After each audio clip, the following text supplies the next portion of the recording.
আজকে এমন একটা শব্দের ইংরেজি আমরা জানবো যেই শব্দটা বাংলায় আমরা গত 15 বছর বা এখনও অনেকবার শুনি, সেটা হচ্ছে গুম। গুম হয়ে যাওয়া বা গুম করা বা গুম। এই শব্দটা এমনই একটা শব্দ যেটা হুট করে যদি আপনি কোনো নেটিভ স্পিকারকে জিজ্ঞেস করেন, ধরেন একজন ব্রিটিশকে জিজ্ঞেস করছেন বা আমেরিকানকে, আমার মনে হয় না সে হুট করে এটা বলতে পারবে। কেন?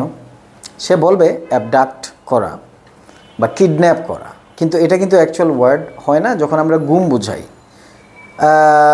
কেন একজন নেটিভ স্পিকার, বিশেষ করে একজন ব্রিটিশ বা আমেরিকান বা একজন কানাডিয়ান বা অস্ট্রেলিয়ান, কেন হুট করে এটা ইংলিশ বলতে পারবে না? বিকজ ওদের দেশে এই ধরনের গুমের কোনো কারবার নাই। মানুষ হুট করে গুম হয়ে যায় না, গুম। বাট এটার ইংলিশটা হচ্ছে ফোর্সড ডিসঅ্যাপিয়ারেন্স। অনেক সময় এটাও বলা হয় এনফোর্সড ডিসঅ্যাপিয়ারেন্স। এটা কিন্তু অ্যাবডাক্ট বা কিডন্যাপ বলা যাবে না। কেন? বা নেটিভ স্পিকাররা কেন হুট করে এটার ইংলিশ বলতে পারে না? বিকজ ওদের কালচারে কিডন্যাপ বা অ্যাবডাকশন এই জিনিসটা থাকলেও গুম যে ব্যাপারটা, গুম মানে হচ্ছে আমি কিডন্যাপ করলাম, আইনশৃঙ্খলা রক্ষাকারী বাহিনী করলো, কিন্তু বা যেই করলো সে সেটা স্বীকার করলো না। মানে আমরা জানলাম সে কিডন্যাপ হয়ে গেছে বা তাকে নিয়ে যাওয়া হয়েছে, বাট এটা কেউ স্বীকার করছে না।